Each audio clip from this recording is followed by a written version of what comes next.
তার পরবর্তীতে এই ঘটনাটা ঘটে। হ্যাঁ, দরবার হলে আমরা সবাই, ডিজি মহাপরিচালকের দরবার ছিল, তো দরবারে আমরা সবাই ছিলাম, অফিসার, সৈনিক, জেসিও, সর্বস্তর সৈনিকবৃন্দ ওখানে উপস্থিত ছিল। দরবারে জাস্ট 5 মিনিট পরেই ঘটনাটা ঘটেছে। আচ্ছা, মানে কিভাবে শুরু হলো আমরা আসলে কিছুই জানি না, অন্ধকারে আছি এবং এক একজন এক এক রকমের কথাবার্তা বলছে। তো মানে আপনি যেহেতু ছিলেন ওখানে উপস্থিত, অ্যাকচুয়ালি এটা এখন কি ঘটেছে বা কেন ঘটেছে আমি আপনাকে এটা বলতে পারবো না, কারণ আমি ওখানে যদিও উপস্থিত ছিলাম, বাট ঘটনার পিছনে কি কারণ এটাও জানি না, কেন ঘটেছে এটাও আমি জানি না। বাট আমার কাছে আশ্চর্য লাগছে, এটা ঘটার কথা ছিল না।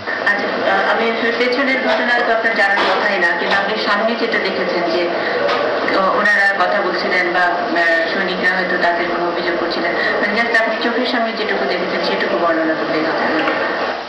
এটা বর্ণনার মধ্যে এরকমই যে মহাপরিচালকের ইন্ট্রোডাক্টরি স্পিচের পরেই জাস্ট একটা বিষয়ে উনি একটু কথা বলছেন, এর মধ্যেই দেখলাম যে 2টা সৈনিক পিছন দিক থেকে হঠাৎ উঠে আসলো, একজন বাইপাস করে চলে গেলো, আরেকজন থাকলো, but he did not open the fire. বাস তার মধ্যে সেই আসার সাথে সাথেই আমাদের সাথে কাছাকাছি যারা অফিসার ছিল ক্লোজ, তারা যে তাকে ধরে ফেলে এবং তাকে আমরা যে বুটলেস দিয়ে বেঁধে ওখানে রেখেছিলাম। জিজ্ঞেস করতে নর্মাল জিজ্ঞেস করতে, কেন তুমি আসছো, কি ব্যাপার, সে প্রথমে একটু সেটি হয়ে গেছিল। পরে শুনলাম যে সে সৈনিক টিমনিকে, আর তাকে জানার চেষ্টা করে, সে একদম বন্ধ ছিল, মুখ থেকে কিছুই বলছিল না। এইভাবেই ঘটনা শুরু। আমরা তো দরবার হলে তো কারোর তো অস্ত্র নিয়ে আসার কথা না, এবং জাস্ট আপনার ওই ছেলেটা যখন ঢুকলো তার 2 মিনিটের মধ্যে দেখলাম যারা সৈনিক জেসিও ছিল তারা সবাই বাইরে বেরিয়ে চলে গেল, শুধু আমরা অফিসার কয়েকজনই কিছু বোঝার আগে দেখলাম সৈনিক সবাই চলে গেল, আর আমরা শুধু অফিসাররা কথা ছিলাম। এটাই, এর বেশি তেমন কিছু না। ডিজি শুধু বক্তব্য রাখছিলেন সেই সময় ঘটনাটা ঘটেছে, বাট এগুলো তো আমি আমার জানা মতে কোনো হাতিয়ার নিয়ে আমরা কেউ প্রবেশ করি না, বা এটা থাকারও কথা না। এটা তো আমি জানি না এটা কখন এটা হয়েছে, বাট আমি যেহেতু ওখানে ছিলাম আমার জানা মতো এরকম ঘটনা ঘটে না। তারপরে কি হলো ভাইয়া, যে ওনারা এই সৈনিকরা চলে গেল, অফিসাররা আপনারা সবাই ছিলেন, কতজন অফিসার ছিলেন? অফিসার এখন স্ট্রেন্থটা আমি টোটাল বলতে পারবো না কতজন ছিল, বাট ভালোই স্ট্রেন্থ ছিল না, কারণ ওটা যেহেতু বিডিআর ছিল, সমস্ত সেক্টর কমান্ডাররা ছিলেন, আমরা ঢাকার যত কর্মরত অফিসার ছিলেন তারা ছিল, এবং বিভিন্ন ইউনিটের আমাদের যে বাৎসরিক বিভিন্ন পুরস্কার আছে সেই পুরস্কারের অফিসাররা ছিলেন, এবং বিভিন্ন কাজে অ্যাটাচমেন্টের অনেক অফিসার ছিলেন, আমি আপনাকে একদম স্ট্রেংথে বলতে পারবো না, বাট সংখ্যা ভালোই ছিল। মানে 100-এর উপরে ছিলেন? 100 তো হওয়ার কথা। আচ্ছা, তারপরে আপনারা ধরে নিলাম আপনারা 100 অফিসার, আপনারা ভিতরে থাকলেন, বাইরে চলে গেল সব চলে গেল। এবার 2-1 অফিসার চলে গেছে, যেমন ওই মত হচ্ছে হঠাৎ বোঝার আগে 2-1 চলে গেছে, ধরে গেছে, বাট আমরা বুঝতে পারিনি বলে আমরা ভেতরেই ছিলাম যে কি হচ্ছে, এবার এটা কেন চলে যাচ্ছে লোকজন, আর ওই সৈনিকটা বা কেন আসলো, এটা তো কারণ ফায়ারটা তো ওপেন হয়নি ফার্স্ট টাইম, এটাই একটা। হ্যাঁ, বাইরের থেকে পরে আমরা দেখলাম যে আমরা জানলা দিয়ে দেখতেছি যে 3-4 জন ছিল মুখে মুখোশ করে তারা ফায়ার করতেছে, আমরাও নিশ্চিত করলাম যে ফায়ার করতেছে, কারণ তুমি চলে যাও। বাট ইনিশিয়ালি আমার জন্য মনে হয় এগুলো অ্যাকচুয়াল অ্যামুনিশনের ফায়ার না, এটা ব্ল্যাঙ্ক অ্যামুনিশনের ফায়ার, কারণ হচ্ছে ওরা যখন ফায়ার করতেছিল শব্দ ব্ল্যাক অ্যামুনিশনের একটা ফায়ারের শব্দ অন্য ধরনের। পরবর্তীতে কিছুক্ষণ পর তাকায় দেখলাম যে অনেক সৈনিক আগায় আসতেছে, এবং ওই যে আপনার ইয়েগুলো আপনার অরিজিনাল অ্যামুনিশন সবাইকে ডিস্ট্রিবিউট করতেছে, তখন আমার মনে হলো যে তারা তখন অরিজিনালটা দিচ্ছে। বিষয় আছে যে আমাদের কর্তৃক অর্থাৎ আফসোস কর্তৃক আমরা বলে আগে ফায়ার করেছি, পিস্তল দিয়ে করেছে, আমাদের মহাপরিচালক করেছেন, যেটা সম্পূর্ণ মিথ্যা কথা। আমি দেখলাম যে পিছন থেকে 2 জন সৈনিক বেল্ট টুপি ছাড়া ক্রস করে, একজন বাইপাস করে ডিজিকে চলে গেলেন, আর একজন জাস্ট ডিজির পিছনে এসে দাঁড়ায় গেল। তো যেহেতু যারা ডিজির কাছাকাছি ছিল, ডিওটি এবং আরো একজন অফিসার পাশে ডিডিজি ছিলেন, ওরা সাথে সাথে যে ওই লোকটাকে জাপটে ধরে ফেলে এবং ডিজিকে ধরে এক সাইডে করে ফেলে। কিন্তু within a fraction of second, আমার যত মনে হয় ওইদিনকে মোর দেন 3000+ হচ্ছিল সমস্ত ট্রুপস এন্ড জেসিও ছিল। ফ্র্যাকশন অফ সেকেন্ডের মধ্যে দেখলাম সব উঠে গেল, কিন্তু ফায়ার হয়নি কিন্তু।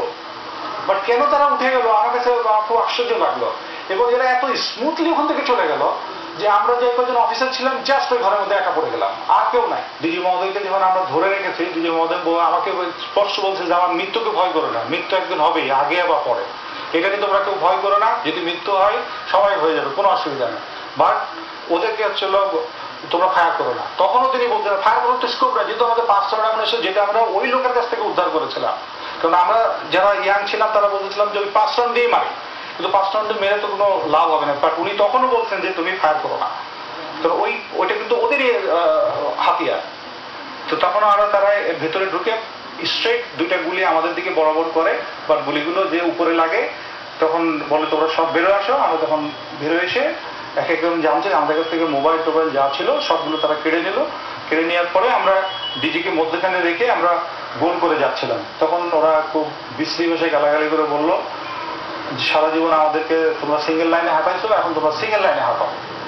তো সিঙ্গেল লাইনে যখন আমরা করলাম তো ডেফিনেটলি ডিজি সামনে চলে গেল। এবং আমার এখন স্পষ্ট মনে আছে যারা আমাদেরকে উপর থেকে নামায় নিয়ে আসছে তারা সবাই আমাকে বলেছে এবং সবাইকে বলছে যে স্যার আপনাদের কোনো অসুবিধা নাই, ভয় নাই, শুধু আপনারা স্যার চলেন, কিছু হবে না আপনাদের। তখন আমরা যাচ্ছিলাম, কিন্তু দরবার হলের পিছনে যে গেটটা আছে ডান হাতে, আমার এখনো চোখের সামনে ভাসছে যে হলো ডিজি মহোদয় জাস্ট ফার্স্ট স্টেপটা দিলেন, সেই মুহূর্তে 4 জন সৈনিক লাফায় এসে বাইরে, এটা কিন্তু বাইরে ছিল আমরা দেখিও নাই, কিন্তু এসে ডিজিকে প্রথমে গুলি করলেন আর ডিজির সাথে সাথে ওখানে পড়ে গেলেন। যখন আমরা ডিজির কাছে আগাতে যাচ্ছি তখন আরো 7-8 জন পিছন থেকে এসে একদম ব্রাশ ফাট শুরু করে দিলেন। তখন আমরা সবাই, আমরা ওখানে সম্ভবত 11 কি 12 জন ছিলাম।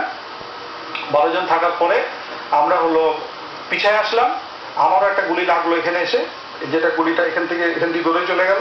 তো ওরা ভাবলো যে আমি মনে হচ্ছে আমি নিচে পড়ে যেয়ে ক্রলিং করে আমি সামনে যে হলো ওয়াশিং রুম ছিল, আমি ওয়াশিং রুমে ঢুকে একটা ইউরিনালের পাশে যে আমি পজিশনটা নিলাম। বাট বাকি যারা ছিল তারা হয়তো ফায়ারগুলো এত বেশি হয়েছে যে আর কোনো সুযোগ পায়নি ওখান থেকে আসা, এবং ওখানে তারা সবাইকে ওখানে যাচ্ছিল সবাইকে বেড়ে ফেলল উইদাউট এনি রিজন, কোনো কথা বলেনি, আমাদেরকে কোনো কথা বলার সুযোগ দেয় নাই, সবাইকে ওখানে মেরে ফেললো। এবং কি নৃশংসভাবে মেরেছে আমি আপনাদের বলবো। পরিস্থিতি অনাকাঙ্ক্ষিত একটা পরিস্থিতি পিলখানায় হয়ে গেল।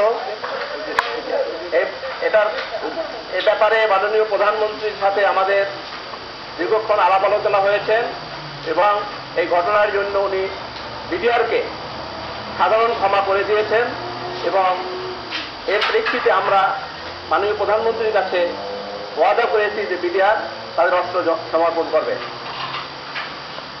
আর আমাদের যে সমস্ত দাবি দেওয়া ছিল এগুলো মাননীয় প্রধানমন্ত্রী বিবেচনা করবেন বলে, পর্যায়ক্রমে বিবেচনা করবেন বলে উনি আমাদেরকে কথা দিয়েছেন। প্রধানমন্ত্রী সকালবেলায় আমাদের উপরে নির্মমভাবে গুলি করা হয়েছে। আর্মির কমিশনার অফিসার দরবার হলের ভিতরে আমাদের সৈনিকের উপরে প্রথম হামলা করছে। যতক্ষণ প্রধানমন্ত্রী এটার নিষ্পত্তি না করবে ততক্ষণ আমাদের আন্দোলন চলবে। প্রধানমন্ত্রীকে আসতে হবে, সেনা প্রত্যাহার করতে হবে, আমাদের দাবি মানতে হবে সবগুলো, তারপরে নিজস্ব অফিসার দিতে হবে, ঘোষণা দিতে হবে এবং আমাদের এর সাথে এসে আলোচনা করতে হবে এবং আমাদের দাবি মানতে হবে। ডাল ভাতের লক্ষ লক্ষ টাকা তারা মারা গেছে। বিডিআর যে প্রাপ্য সরকার যে টাকা দিচ্ছে সেটাও আমরা পাই নাই। বিডিআর সব টাকা তারা লুটে গেছে। কত টাকা ফান্ডে আসতেছে বিডিআর, আমরা বর্ডারে যাবো গাড়ি পাই না, তারা বিলের বহু গাড়িতে চলে ফ্যামিলি সহ ঘুরতেছে, অথচ আমরা সৈনিক ডিউটিতে যাবো তাও গাড়ি পাই না, আমাদের সিভিল গাড়িতে যাইতে হয়। আমাদের আরজ করছি, আমাদের আরজ পৌঁছায় না, তারা বলছে আমাদের গাড়ির অভাব, অফিসাররা বলছে অফিসারের গাড়ির অভাব আর হলো বাসস্থানের অভাব, সৈনিক কোনো সুযোগ সুবিধা পাই না, আমাদের নির্যাতন করে। আমাদের আরব দূরের অফিসার বন্ধ থাকি যায়, এই আরব দূরের ওরা উপরে উপস্থাপন করে না, আমাদের 213 বছরের দাবি, 213 বছরের দাবি আমাদের উপরে নির্যাতন নিপীড়ন, আমাদেরকে অনেক দিনের দাবি। এই মুহূর্তে আমরা বহুবার নির্যাতিত হয়েছি, নিপীড়িত, আমাদেরকে বাড়ি পাঠানো হয়েছে, পরে আমাদেরকে বাড়ি পাঠানো হয়। 1991 সালে আন্দোলন করা হয়েছিল হালকা, এখানে আন্দোলন করা হলে 200 লোকের বাড়ি পাঠাতে হয়েছে। এই যখন কোনো কিছু হয় আমাদের আরজ রিপোর্ট করলে আমাদের লোকজনকে বাড়ি পাঠাই দেওয়া হয়, ডিসমিস করে দেওয়া হয়। ডাল ভাতের নামে হাজার হাজার লোক বাড়ি পাঠা দিচ্ছে এবং কোটি কোটি টাকা বিডিআর থেকে চুষে নিয়ে যাচ্ছে। একটু আজকে সকালের ঘটনা, আমরা সবাই শান্ত ছিলাম, প্রধানমন্ত্রী অনুষ্ঠান থেকে চলে গেছে, আমরা সুন্দরভাবে অনুষ্ঠান করে তাদেরকে বিদায় দিয়েছি। কিন্তু আজকে ডিজি সাহেব দরবার নেওয়ার সময় আমাদের দাবি দাবাকে উত্থাপন করলে ওই সৈনিকদের উপরে অত্যাচার করা